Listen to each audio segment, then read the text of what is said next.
Okay, now in this video I am going to talk about the few questions which are from the checkpoint 4 of your textbook at page number 134. Okay, now these questions are based on how to calculate the square root of negative number, and this is the main important use of this of complex number. Like suppose over here in this question, what is given the square root of negative 27 plus square root of negative 48. Okay, so the problem is how to calculate the negative square root. The number we can calculate, that's not a problem, already we have done in the module 1. The thing is only here it becomes the negative. So to find out the square root of negative number, we know the property I square equals to negative 1. So whenever we need it, we can use it I square equals to negative 1. And to find out the square root of negative 1, what I need to do, I need to use this property in the reverse order. Negative 1 we can replace by I square. So here I am going to do the same thing, 27 into negative 1, and over here also I am going to write 48 into negative 1.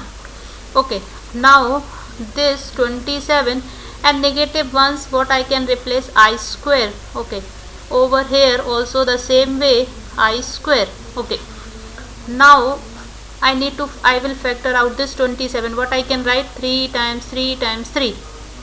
Okay, and this is going to be I times I. Okay, it depends, the method you are habitual of. So you can use that method, but this is the I can say the easiest one. You can use it and your answer will never get the wrong answer.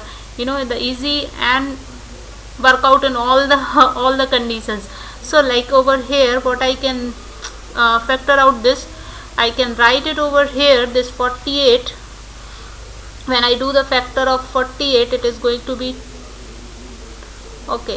12, and then 6, and then by 2 again 3, and then 3. So it is going to be total 2 times 2 times 2 times 2 times 3 times I into I. 3 2 is 6, 2 is 12, 2 is 24, 2 is 48. Correct? So this is the factor for 48 I have written over here. Okay, now the number which is in pair, that one number itself will come outside the square root. So 1 3 is going to be come outside, and this I is also in pair, so 1 I will come outside.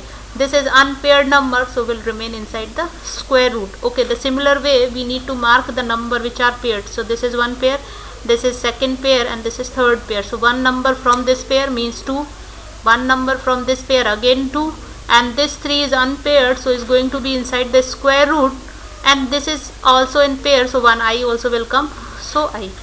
Okay, now I need to simplify. This is going to be root 3, and this is 2 times 2 is 4i and root 3.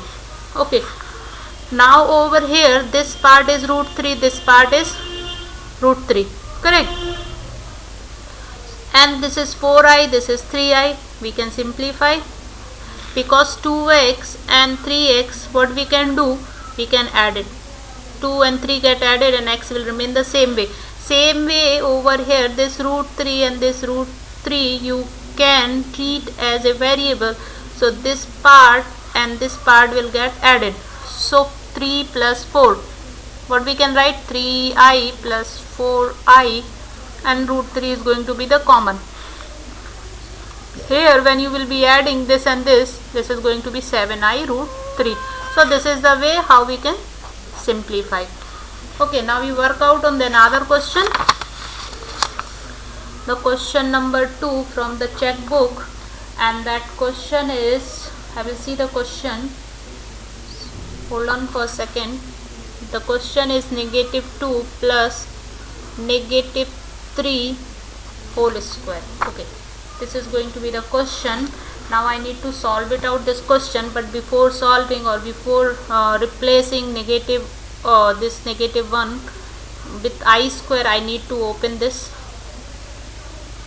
Okay, so first there is a property a plus b whole square. When you open this, this property is a square plus 2ab plus b square. So here when you compare this part and this part, here this part is going to be a and this part is going to be b, correct?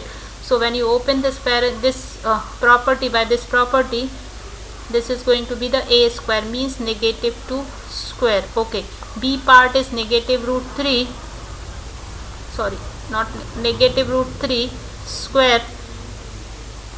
This part I have written, okay, first. Okay, don't get confused. Instead of writing this, I have written this first. This is a square, this is b square. Now I am going to write this part 2ab. So 2, a part is negative 2 and the b part is negative square root 3. Okay, negative 2 square, negative 2 times negative 2. Negative times negative is positive and 2 times 2 is 4. So it is going to be 4. Okay, now square root 3 square, that's also the important part. How we can do it? Okay, let's see. When if root 2 square, then what we can write? Root 2 into root 2, correct? Root 2 into root 2 is going to be 2. How? Because this root 2 power, this root 2 means what? I'll explain you over here, just little below, so it will be clear. Root 2 square, if it is not clear to you, I have explained you in the previous videos in the last module, but still, okay, this is square root. When you remove it, means power half, and this power is going to be the same. Power to the power gets multiplied, 2 to the power half into 2. So whenever you are doing the square of any square root term, that number which is inside the square root, that will come outside. Okay, so over here I am going to do the square root of root 3. It means what is going to be come outside? I'll do that also. Negative root 3 square. Okay, negative 3, and this square root means power half, and outside power is half. 2. So this power get multiplied. Negative 3 half into half is going to be cancel out. What is going to be the answer? Negative 3. So this is going to be negative 3. Okay, negative times 2 times negative 2 means going to be negative 4 and negative root 3, correct? Okay, little more simplification I will do. This is 4, this is positive, negative is going to be negative. Okay, this is positive, negative is going to be negative. Okay, now this negative root 3 I can't leave it over here because square root of negative is not possible. So negative sign is going to be, I can write like this. Okay, this we can simplify. 4 minus 3, 1, negative 4, and this what I can write, negative 1 I can replace by I square. Okay, so 1 minus 4, and this is I square, so 1 I will come outside